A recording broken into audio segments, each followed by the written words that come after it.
शुरू करते हैं। अपनी ट्रेनिंग दोबारा शुरू करते हैं इंशाल्लाह।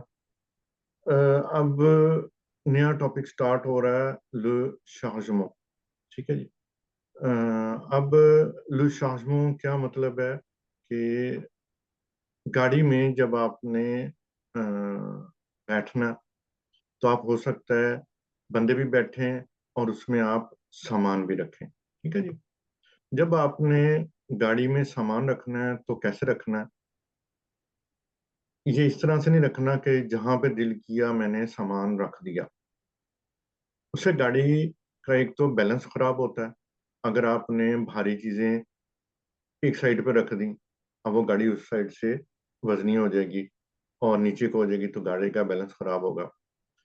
दूसरी चीज ये है कि कोशिश करें कि गाड़ी के जो सामान रखना है ना आपने, उसको डिक्की में रखने की कोशिश करें। सीटों के ऊपर ना रखें। सीटों के ऊपर आपने रखना भी है तो आपने उसको कोशिश करनी है कि दोनों सीटों के दरमियान जो जगह होती है ना नीचे बनी हुई, वहां पर रख दें। तो ये कोशिश करें आप। अब जब आपने सामान रखा गाड़ी में, तो आप देखेंगे कि आपकी गाड़ी की जो बैक साइड है ना, वो नीचे को हो जाएगी, क्योंकि वजनी है सामान पीछे डिग्गी में रखा। तो अब आपकी गाड़ी की बैक साइड नीचे को हो गई और अगली जो है लाइटें वगैरह वो ऊपर को हो गई। अब मैं ये क्यों बात कर रहा हूँ, इसलिए कि जब आपकी गाड़ी की लाइटें ऊपर को हो गई और रात का वक्त है, आपने लाइटें जलाई हुई हैं, तो उसका जो एंगल बनेगा ना लाइटों का, वो ऊपर को उठेगा और जो सामने से बंदा आ रहा है ना, अब ये लाइटें उसकी आंखों में जाएंगी। आम गाड़ी की जो लाइटें होती हैं उनका रुख जमीन की तरफ होता है, ताकि वो सामने से आने वालों की आंखों को तंग ना करे। और ये जो आपने पीछे सामान रखा है उसकी वजह से उसका एंगल बदल गया।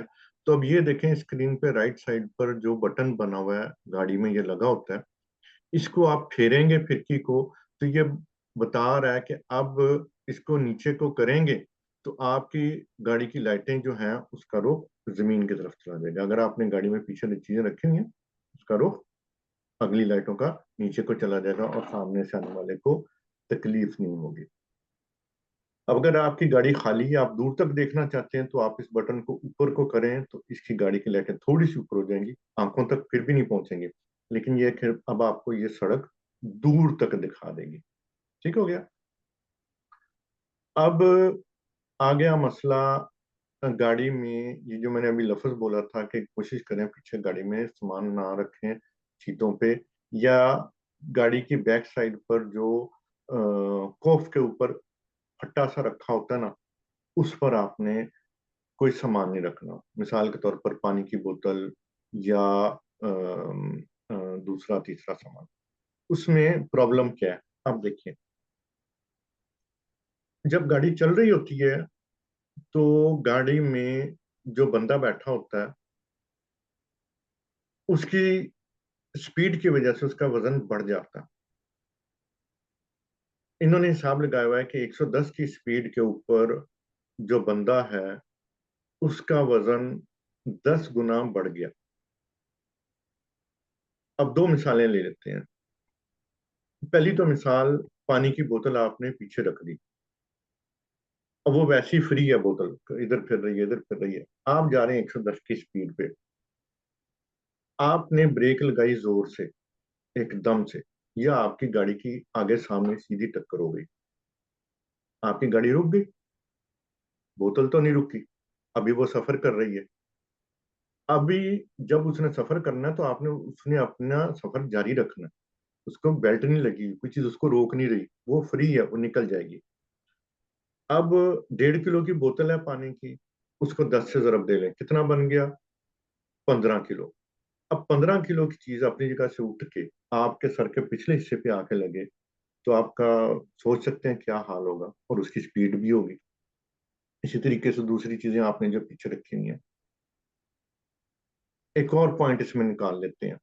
वो पॉइंट ये है कि आपने जब गाड़ी चलानी है, तो मैंने शायद पिछली दफा भी आपको बताया था कि आपके साथ बंदे होंगे, पाकिस्तानी मिजाज के होते हैं ना कई, यार मैं बेल्ट नहीं लगाता, कोई मसला नहीं है, तुम गाड़ी चलाओ, कोई प्रॉब्लम होगी तो मुझे ही होगी ना, तुम्हारा तो कोई नुकसान नहीं है, मैं पकड़ा जाऊंगा या मुझे चोट लगेगी।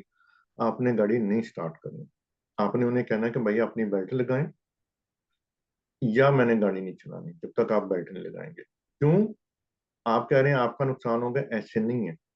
मेरी गाड़ी का सामने एक्सीडेंट हो गया या मैंने जोर से ब्रेक मारी, आपने बेल्ट नहीं लगाई हुई, आप अपनी जगह से उठेंगे, क्योंकि आप अभी आप हालत सफर में हैं, आपको बेल्ट नहीं रोक रही, आप अपनी जगह से उठेंगे, या तो स्क्रीन तोड़ के सामने जाके गिरेंगे गाड़ी के ऊपर, या अगली गाड़ी में लगेंगे जो सामने है, या ये होगा कि आप मेरे सर पे पीछे आके लगेंगे, मुझे मारेंगे, तो मैं तो गया फिर। वो बंदा है 70 किलो का, उसको 10 से जरब दे लें, 700 किलो, आप बचेंगे? 700 किलो आप पे आके लगे, बहुत मुश्किल है। तो इसलिए ये छोटी छोटी चीजें हैं, छोटी छोटी एहतियातें हैं, लेकिन आपको ये बहुत बड़े खतरे से बचा सकती हैं। बंदे इस पे गौर नहीं करते, पाकिस्तानी मिजाज कहते हैं जाने दो, कोई मसला नहीं है, लेकिन मसला होता है। अगली चीज, ये तो हमने बात कर ली अंदर की। अब गाड़ी के बाहर आ जाते हैं।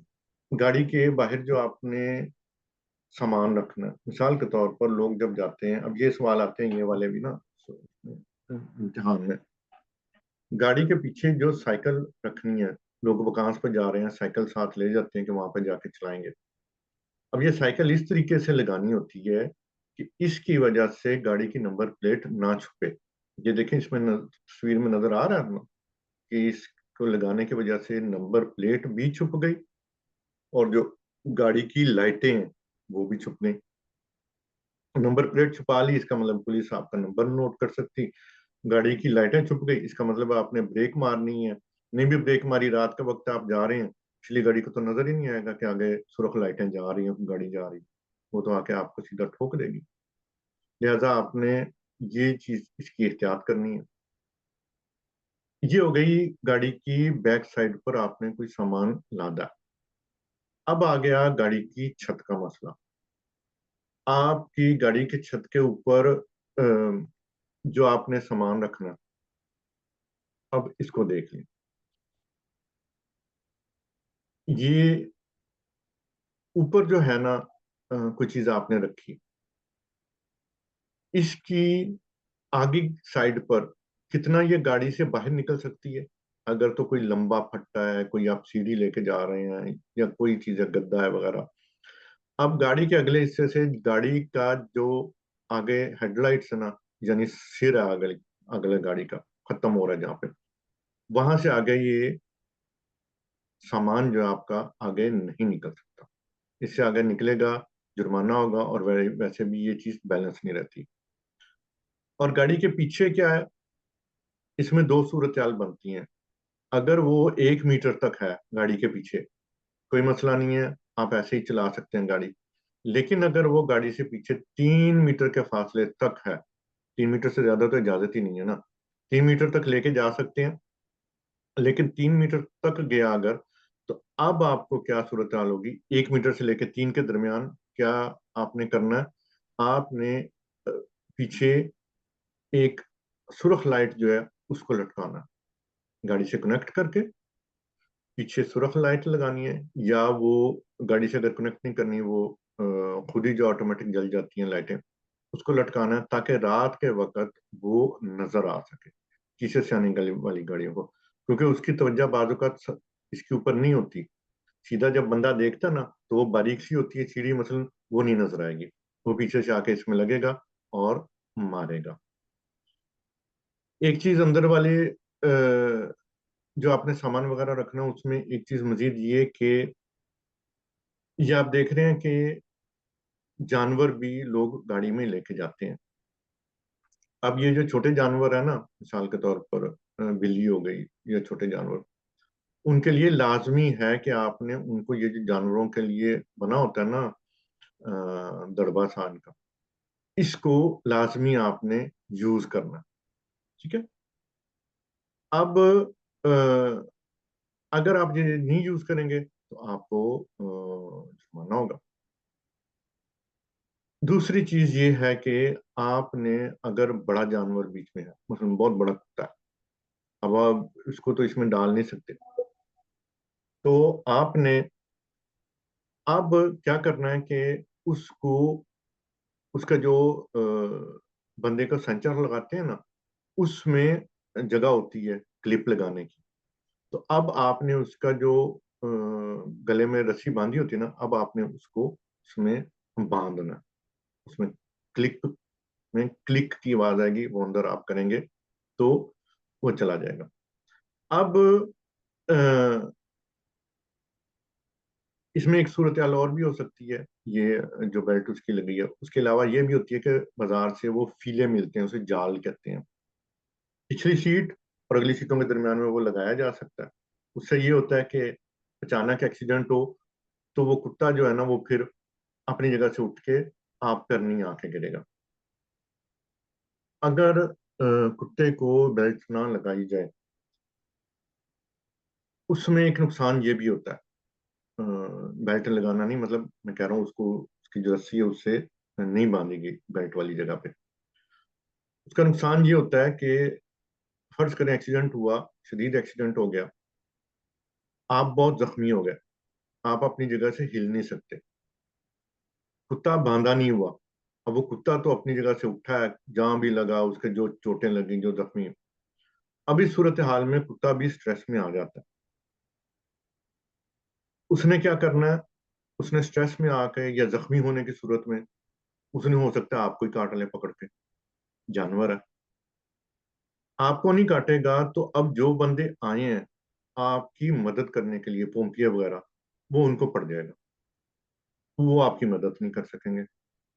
तो ये सूरत हाल होती है कि ये जानवर जो होता है इसको इसीलिए बांध के लेके जाते हैं आगे। तो ये सवाल जो है, इनको ये आपने जेन में रखना है कि ये भी आते हैं इम्तिहान में। जानवर की बात हो गई। अब हमने बात करनी है पैसेंजर की, कि पैसेंजर कैसे बीच में लेके जाने हैं हमने गाड़ी में। आपने जो पैसेंजर लेके जाने हैं उसमें जो एडल्ट्स होते हैं वो तो अपनी जिम्मेदारी उनकी अपनी होती है, लेकिन जो गाड़ी में बच्चे बैठे होते हैं वो आपकी जिम्मेदारी है। अगर आपने सही तरीके से एडल्ट्स को या बच्चों को नहीं बिठाया सही तरीके से, तो प्रॉब्लम बन सकती है। मिसाल के तौर पर एक बंदा है, उसका कद लंबा है, आप उसको बिठा दें पिछली वाली सीट के दरमियान में, और जो छोटे कद के हैं, उनको साइड पर बैठा, आपकी विजिबिलिटी तो रुक गई। तो इसलिए उसको साइड पर बिठाएं।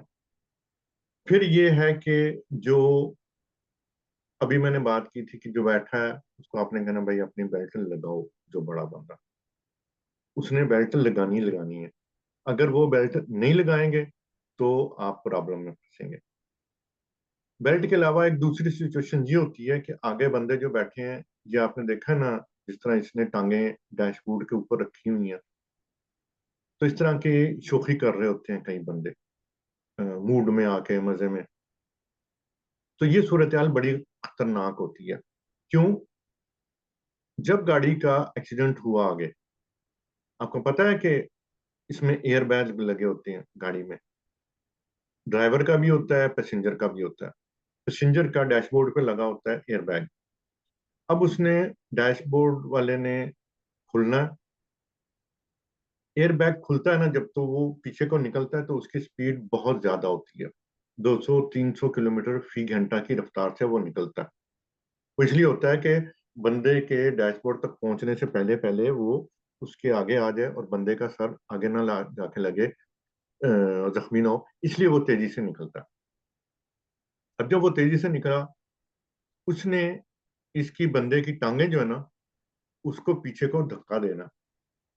और आप सोच सकते हैं कि कितनी स्पीड से 200-300 किलोमीटर फी घंटा की रफ्तार से पीछे निकल के पीछे टांगों को मारे, तो वो टांगे लाजमी बात है उसके जाके पीछे लगेंगी, उसका सर नीचे है तो सर को लगेंगी, मुंह पे लगेंगी, सीने को लगेंगी, उसकी पसलियां टूट जाएंगी, और मुंह पे लगी तो और भी बड़े नुकसान उसके हो सकते हैं। लिहाजा ये बेल्ट के अलावा ये आपने करना है कि भाई उसको टांगे यहाँ पर नहीं रखने देनी, ये भी मना है। अब आ जाते हैं बच्चों के ऊपर। अब ये जो बच्चे हैं ना, इनको बिठाना ये भी आपकी जिम्मेदारी है। जो तो है सबसे छोटा बच्चा, बिल्कुल छोटा बच्चा, शीरख्वार, उसके लिए इजाजत है कि आप उसको अगली सीट के ऊपर साथ वाली पर रख सकते हैं, ताकि उसकी अगर तबीयत खराब हो, कोई रो रहा है या कुछ, तो आप उसको देख सकें। लेकिन उस सूरत हाल में अब आप इसकी पोजीशन देख रहे हैं कि किधर है आपकी इसकी पोजीशन। इसकी पोजीशन है, इसकी जो कमर है ना बच्चे की, अब ये सड़क की तरफ है, यानी अगली तरफ है। इसको इस पोजीशन में आपने बिठाना। और आप देख रहे हैं कि इसकी जो सीट है उसके ऊपर उसको लिटाया हुआ। ये स्पेशल सीटें होती हैं, और ये स्पेशल सीटें, इसके ऊपर भी आप देख रहे होंगे कि बेल्ट लगी हुई है। इस बच्चे को पिछली सीट पर भी रखा जा सकता है, वहां भी बिठाया जा सकता है। बेहतर होता है कि पिछली सीट पर अगर रखना है तो इसको दरमियान में रखें, ताकि आप आराम से मुड़ के इसको देख सकें। कोई इसको प्रॉब्लम है तो आप उसको भी दूर कर सकें। कोशिश करें पिछली साइड वाली सीटों पर इसको ना लगाएं। फिर ये है कि आपने कोशिश करनी है कि बाकी बच्चे जो हैं वो भी बेल्ट बांधे। अगर बेल्ट ना बांधी बच्चों ने और पुलिस ने आपको देख लिया, तो आपको जुर्माना आपको होगा।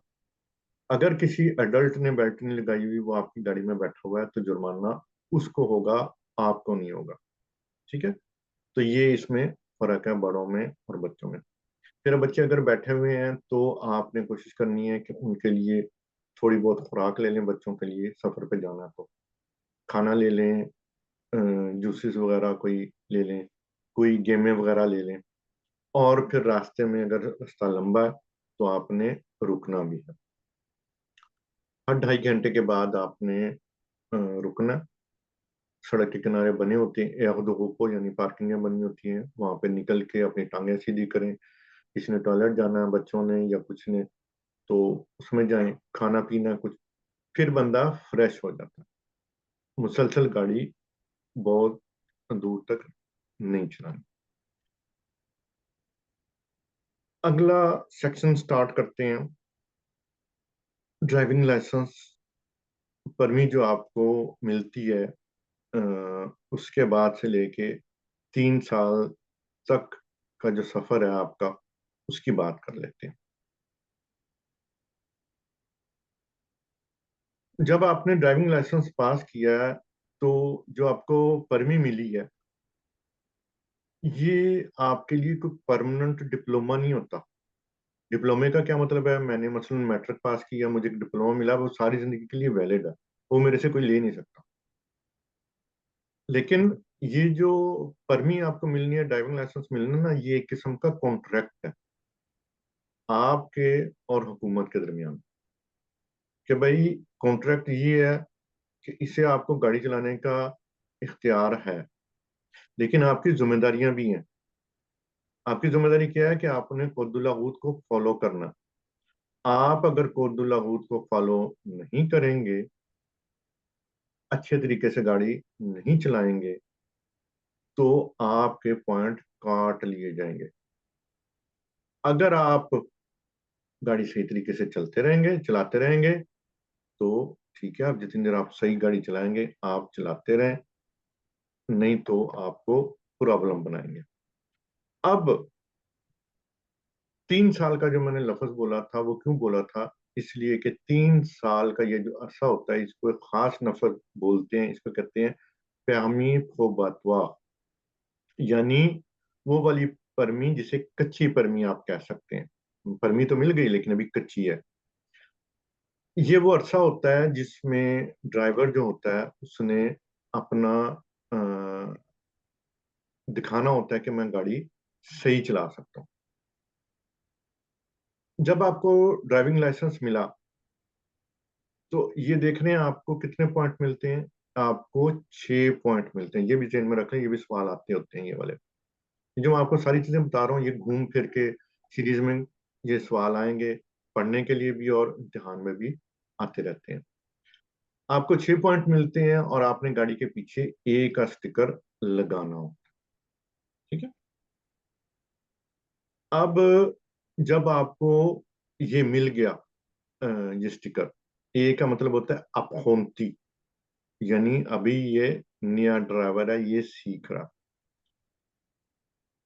मैंने क्यों कहा है कि ये नया ड्राइवर सीख रहा है? अभी आपको तो परमिट मिल गई है, आप कहेंगे मैं अब क्या सीख रहा हूँ? नहीं, बंदा सीखता रहता है नई नई चीजें।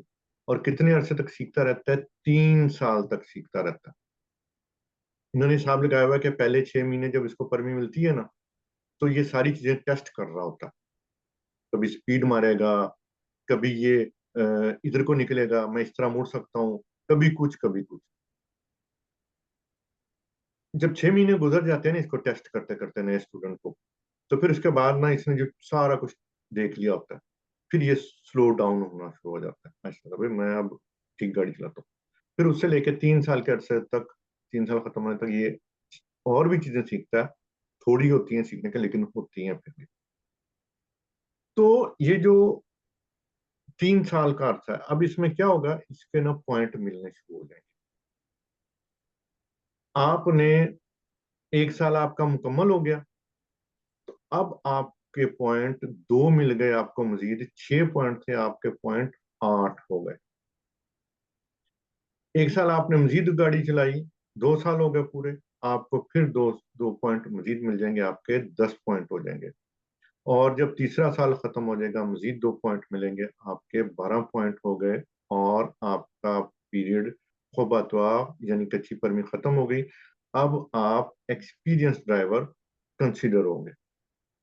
ठीक है जी, ये आपका 3 साल का पीरियड हो। अब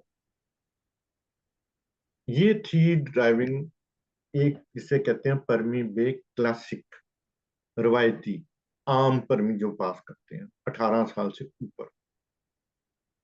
एक और है जो कि बच्चे पास करते हैं, और वो बच्चे कौन से हैं? वो वाले हैं जिनकी उम्र 15 साल की हो गई है। अब उनको इजाजत क्या होती है? अब वो कोर्ट पास कर लें, और कोर्ट पास करने के साथ साथ वो 20 घंटे कम से कम ड्राइविंग करें किसी ड्राइविंग स्कूल में। जब वो 20 घंटे ड्राइविंग कर लेंगे, उनका ड्राइविंग स्कूल इम्तिहान लेगा, और इम्तिहान लेके वो कहेगा भाई ठीक है, अब 2 घंटे लगाने हैं। और उसे कहते हैं पहला होंदेवू ख्यालाब पेदागोजी। ठीक है जी, ये उसने करना है। ये करके तो उसे कहते हैं, अब तुम किसी बंदे उस ये जो आपने खोमिया होंदेवू ख्यालाब करना है, इसके दरमियान कहते हैं एक बंदा ऐसा हो जो आए, तुम्हारी फैमिली में से हो, माँ हो, बाप हो, जो भी है जिसने भी ड्राइविंग करना है, उसके पास कम से कम 5 साल पुराना लाइसेंस हो, 5 साल पुरानी परमिट। वो रॉन्डेवू करके 2 घंटे का होता है, तो वो कहते हैं अब तुम जाओ, तुम इसके साथ गाड़ी चला सकते हो, अगर ऑटो इकोल सेटिस्फाई है कि ये बंदा अब खतरा नहीं है सड़क के ऊपर। अगर नहीं है तो वो इजाजत नहीं देंगे, वो कहेंगे और लगाओ 20 घंटे। क्यों? अगर वो इजाजत दे दें और ये जाकर के एक्सीडेंट कर दे, और इंश्योरेंस वाले देखें कि अभी इसने तो ट्रेनिंग सही नहीं की थी, तो फिर वो जिम्मेदारी ऑटो इकोल की बन जाती है। वो फिर ऑटो इकोल को कहते हैं अब तुम पेमेंट करो, हमने नहीं करनी, इंश्योरेंस वाले परे हो जाते हैं। तो ये अब बच्चा जो है ये अब जाके उनके साथ गाड़ी चलाएगा अपने माँ बाप के साथ। फिर एक दूसरा रोंदेवू होगा उसके लिए, फिर वो आएगा तकरीबन 6 महीने के बाद। 1 साल तक ये गाड़ी चलाएगा कम से कम, और 3,000 किलोमीटर इसने पूरे करने होते हैं 1 साल में। फिर उसके बाद वो 17 साल की उम्र से पास कर सकता है इम्तिहान। यहाँ पे दिस्सा दिमी लिखा हुआ है, लेकिन उन्होंने लॉ चेंज कर दिया, अब 17 साल पे ये इम्तिहान पास कर सकता है। लेकिन अभी भी इसको इजाजत नहीं है गाड़ी चलाने की अकेले से, परमिट इसको मिल गई है। अब ये गाड़ी अकेला कब चला सकता है? जब ये 18 साल का हो जाएगा, फिर ये गाड़ी चला सकता है। अब इसका फायदा क्या हुआ जी? वो सीधा सीधा 18 साल का हुआ तो वो पास कर लेता है इम्तिहान। इसका फायदा ये होता है परमी आ से का, कि एक तो ये जो इसने साल पूरा गुजारा ना अपने माँ बाप के साथ, तो वो उसको टोकते रहते हैं, ये क्या किया, इसको से इस तरह करो, इस तरह। तो उसका ना एक रूटीन बन जाती है, एक माइंड सेट बन जाता है। 18 साल का बच्चा जब पास करता है ना परमी, सीधा वो उसको परमी मिली और उसने निकलना दोस्तों के साथ, तो उसने उल्टी हरकतें करनी होती हैं, स्पीडे मारेगा कुछ। जो यंगस्टर होते हैं उनके एक्सीडेंट का रेट बहुत ज्यादा हाई है एडल्ट्स की निस्बत, बहुत ज्यादा इनके एक्सीडेंट होते हैं। इसीलिए ये परमी आ से बनाई गई थी, ताकि वो उसके पीछे पड़ सकें, उसको बता सकें, और वो उसको एक आदत बन जाए। इस तरह जब वो 18 साल के बाद गाड़ी चलाएगा अकेला, तो उसको पता होगा मैंने क्या करना, उसको एक्सपीरियंस भी हुआ होगा पहले से काफी सारा गाड़ी चलाने का। और इसको फिर हुकूमत एनकरेज भी करती है। आपने देखा, आपने खुद परमी पास की तो आपको 3 साल लगे अपने पॉइंट पूरे करते करते, हर साल 2 पॉइंट मिलते थे। इसको हर साल 3 पॉइंट मिलने हैं। और इसके 2 साल के बाद जो परमी है, वो इसके पॉइंट 12 पूरे हो जाने, हर साल 3 मिले तो 2 साल में 6 मिल गए। 2 साल के बाद इसकी परमी पूरी हो जानी और इसने 2 साल के बाद ही एक्सपीरियंस ड्राइवर बन जाना। आपकी निस्बत आपको 3 साल लगे। तो ये फर्क होता है। ये देखें, ये पीरियड बात ये इस पे दिखाया हुआ है। 2 साल लगे हैं आ से है, और 1 साल के बाद उसके 9 पॉइंट हो गए, 2 साल के बाद उसके 12 पॉइंट पूरे हो गए। अब आ जाते हैं उस सूरत में, ये जो मैं बोल रहा था कि आपको हर साल 2 पॉइंट मिलेंगे, 3 साल के बाद आपके इतने पॉइंट बन जाएंगे। तो ये आइडियल सिचुएशन में था, जब आपके लिए आपने सही गाड़ी चलाई, कोई खिलाफ जुर्म काम, खिलाफ कानून काम नहीं किया। इन्होंने देखा है कि ये जो स्टैटिस्टिक निकाले हैं कि 70% जो जुर्माने होते हैं ना, वो फिक्स रडार जो करते हैं, वो इसलिए होते हैं कि स्पीड, ओवर स्पीड हुआ बंदा, और वो 1 पॉइंट उस पर कट जाता है। अब जब 1 पॉइंट कटा, तो कितनी स्पीड पर कटेगा? फर्ज करें यहाँ पे 50 की स्पीड लिखी हुई थी। एक बंदा जो है 1 किलोमीटर ओवर स्पीड हो गया, यानी 51 पे हो गया। 1 से लेके 19 किलोमीटर तक उसने ओवर स्पीडिंग की, यानी 51 से लेके 69 किलोमीटर तक उसकी स्पीड पे पकड़ा गया, तब उसका 1 पॉइंट कट जाएगा। फिर अगर उसने और मजीद ओवर स्पीडिंग की, 20 किलोमीटर ओवर स्पीड हुआ, वहां से लेके 29 किलोमीटर की स्पीड तक ये ओवर स्पीड हुआ, अब इसके 2 पॉइंट कट जाएंगे। फिर इसी तरीके से 3 पॉइंट कब कटेंगे, जब ये 30 से लेके 39 किलोमीटर की स्पीड तक ओवर स्पीड हुआ, यानी 50 में 39 जमा कर लें, 89 तक। फिर अगर 40 से 49 तक हुआ, तो इसके 4 पॉइंट कटेंगे। अब अगर इसने 50 किलोमीटर से ऊपर पकड़ा गया, अब इसके 6 पॉइंट डायरेक्ट कट जाने हैं। क्या मतलब हुआ? मतलब ये हुआ कि आपको 6 पॉइंट मिले थे स्टार्ट में, आप 50 किलोमीटर की स्पीड ओवर स्पीडिंग हो गई, यानी 50 जमा 50, 100 से ऊपर चले गए। अब आपके 6 के 6 पॉइंट गए, आपकी परमी जो है वो चले जाएगी, अब आपकी परमी नहीं बचती। अब हम देख लेते हैं कि जो ये तो थी ओवर स्पीडिंग, और कौन सी चीज है जिससे आपके पॉइंट कटते हैं? 3 पॉइंट, हाँ। वो नंबर एक है टेलीफोन का इस्तेमाल। आपने टेलीफोन का इस्तेमाल किया गाड़ी चलाते हुए, आपके 3 पॉइंट कट देंगे। और बाज बंदे समझते हैं कि टेलीफोन अगर हम रख दें और कानों में लगा लें ईयरबड्स, तो कोई मसला नहीं है। नहीं, इजाजत नहीं है। चाहे वो बगैर तार के हैं या तार वाले हैं, आपको इजाजत नहीं है।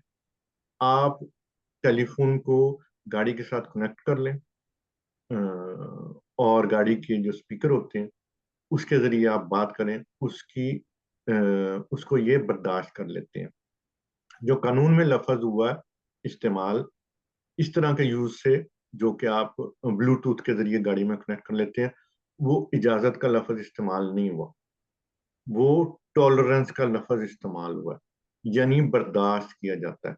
लेकिन अभी भी अगर आपने फोन पे बात करते हुए आपने कोई बड़ा एक्सीडेंट कर दिया, आपको जज के सामने लेके जाएगा, आपकी सजा जो है वो बढ़ा बढ़ा सकता है वो, क्योंकि आप फोन पे बात कर रहे थे। लिहाजा ये लफ्ज बर्दाश्त करने का है, टॉलरेंस का है, टॉलरेट करते हैं, इजाजत का नहीं है। आपने किसी को ओवरटेकिंग की, डेंजरस ओवरटेकिंग की आपने, तो आपको आपका जो है 3 पॉइंट वो भी कट देंगे। ठीक है?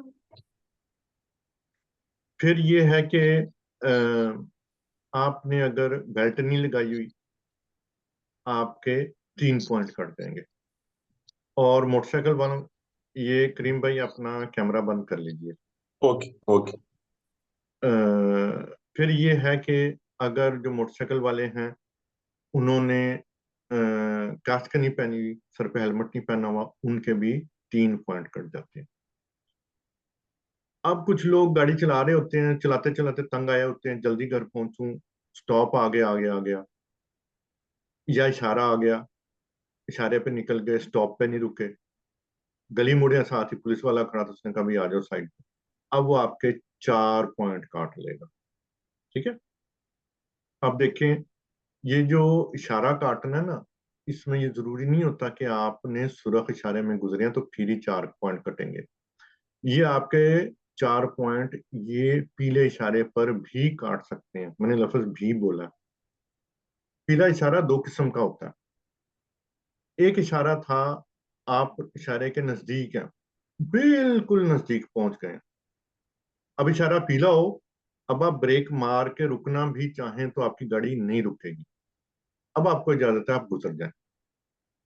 लेकिन अभी आप थोड़ा सा दूर थे, कि पीला इशारा इसलिए होता है कि आपको टाइम दे कि आप रुक जाएं। ठीक है? अब आपके पास टाइम था रुकने का, आप नहीं रुके, आप फिर भी गुजर गए, अब वो आपको पकड़ लेगा।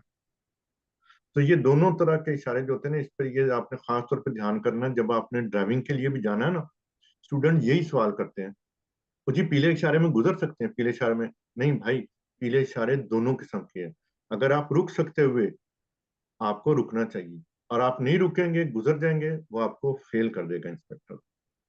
और अगर आप बिल्कुल नजदीक हैं, अब आपने ब्रेक नहीं मारना, अब आपने कोशिश भी नहीं करनी ब्रेक मारने की, क्योंकि अब आप ब्रेक मारेंगे तो पिछली गाड़ी जो वो आपको ठोक देगी, आप तो हो सकता है रुक जाएं ब्रेक मार के जोर से, पिछला नजदीक है, वो नहीं रुक सकेगा। लिहाजा जब भी आपने ब्रेक मारनी है, पिछले शीशे में, ये जो अंदर वाला शीशा होता है, इसमें देख के पीछे कि कौन आ रहा है, फिर आपने ब्रेक मारनी है। आपने वैसे ब्रेक नहीं लगानी। इस पर मेरे कितने स्टूडेंट फेल हुए हुए हैं कि उन्होंने अंदर वाला शीशा नहीं देखा, ब्रेक मार ली, वो इम्तिहान उड़ा देते हैं। एक स्टूडेंट थी मेरी, वो बाहर निकली है राउंड अबाउट से, आगे एक पैदल चलने वाला 50 पे जेब्रा क्रॉसिंग पे जा रहा था, ब्रेक मारी, बड़ी खुश, इंस्पेक्टर कहता मदाम अंदर वाला शीशा नहीं देखा, पिछली गाड़ी तुझे ठोक दे, उन्हें उसके लिए तो रोक ली, उसके लिए अपने आप को डेंजर में डाल लिया। वो लड़की बहुत अच्छा ड्राइविंग करती थी, उसने उड़ा दिया उसको, फेल कर दिया उसने। तो ये अंदर वाला शीशा देख के फिर ब्रेक मारनी है, और अगर रुकने का चांस है फिर रुकना, वरना नहीं रुकना। अच्छा, अब जो खून में जो शराब की मकदार होती है उसको टेस्ट वगैरह करते हैं, जो जिसने शराब पी हुई है वो उस पर, या जो ड्रग्स लेते हैं उस पर, इस पर कितने पॉइंट गए? 6 पॉइंट सीधे सीधे निकल गए। खैर हमें तो इंशाल्लाह नहीं इससे होगा, हम तो नहीं पीते पाकिस्तानी बंदे, लेकिन ये सवाल आते हैं इसलिए आपको बता रहा हूँ। ये तो हो गया जुर्माने वगैरह। अब आपको किसी ने, पुलिस वाले ने रोका, अब क्या होगा? अब जब उसने रोका तो आप नहीं रुके। अब इस पर अलहदा है, इस पर मैं बाद में बात करता हूँ। लेकिन पहले ये रख लें कि आपने एक ही दफा में कई खिलाफ वर्जियां कर दी कानून की। मिसाल के तौर पर आप सीधे जा रहे थे, आपने गाड़ी हमेशा राइट साइड पे पार्क करनी होती है। दरमियान में कंटिन्यूस लाइन लगी हुई थी, आपने कंटिन्यूस लाइन को अबूर किया, सीधे जाके लेफ्ट साइड पर गाड़ी पार्क कर ली। आपकी गाड़ी पार्क होगी, पुलिस वाला देख रहा था, उसने आपके पॉइंट काटने हैं, कंटिन्यूस लाइन को अबूर किया, लेफ्ट साइड को सामने से आने वाली जो है ट्रैफिक, उसकी लाइन में घुसे, इशारा काट कर गए, जो भी है। अब आपके कितने पॉइंट बनते हैं? मसलन 10 बन गए, 12 पॉइंट सारी को मिला के। लेकिन कानून ये है कि मैक्सिमम आपके 8 पॉइंट कट सकते हैं। 8 पॉइंट से ज्यादा एक जो चालान है ना उस पर नहीं कट सकते। ये भी जेहन में रख लें, आपके काम आएगा गाड़ी चलाते हुए। अब ये देखें, जब आपके पॉइंट कट गए, आपकी परमी इनवैलिड हो गई। अब क्या करना होगा? ये स्टार्ट करना पड़ेगा आपको। ये देख रहे हैं ना रेक्टिफिकेशन रिफॉर्म, ये स्टार्ट जो है ये आपके 4 पॉइंट वापस लेके आता है एक दफा में। ठीक है, अब मैं जरा जल्दी जल्दी बता दूंगा आपको, क्योंकि टाइम थोड़ा रह गया इसका। तो आपके 4 पॉइंट वापस आते हैं, आप साल में एक दफा इसको स्टार्च को कर सकते हैं जाके, 2 दिन का होता है, और आप इसको कर लेंगे तो आपके जुर्माने की रकम वापस आ जाएगी। ये देख रहे हैं इस बंदे ने ये ओवरटेकिंग किस तरीके से की है, इसने ये गलत ओवरटेकिंग करा था। अभी स्क्रीन को देख लीजिएगा, अगर दोबारा आपने ये वीडियो देखी तो इस पर लिखे हुए हैं जुर्माने। आप मसलन दिल्ली उसे कहते हैं जो बड़ा जुर्म होता है, ठीक है, जिसे जुर्म कहते हैं। वो ये कौन सी वाली दिल्ली की है आपने? आपने पुलिस वालों से ताबन नहीं किया, वो परमिट है आपका, मैं नहीं देनी, जाओ भागो यहाँ से। आपको 1 साल तक सजा होती है कैद की, और 7,500 जुर्माना भी हो सकता है। और अगर आपने दूसरों की जिंदगी खतरे में डाली तो 5 साल तक कैद होगी और 75,000 जुर्माना। मौके से भागने पर 3 साल की सजा, 75,000 जुर्माना। अगर कोई बंदा मर गया, आप भाग गए, 7 साल का सीधी सीधी कैद और 1 लाख जुर्माना। और अगर आपने कोई बंदा खतरे में था, आप रुके नहीं, आप फिर भी चले गए, कोई जख्मी हुआ था, आपको 5 साल की सजा होगी और 75,000 यूरो तक जुर्माना हो सकता है। ये आपकी थी अ, जो आज तक की जो ट्रेनिंग थी, इसको इंशाल्लाह ताला हम डाल देंगे इंटरनेट पे। आप इसको देखें, दोबारा देख लें, साथ में अपने कोड भी करें,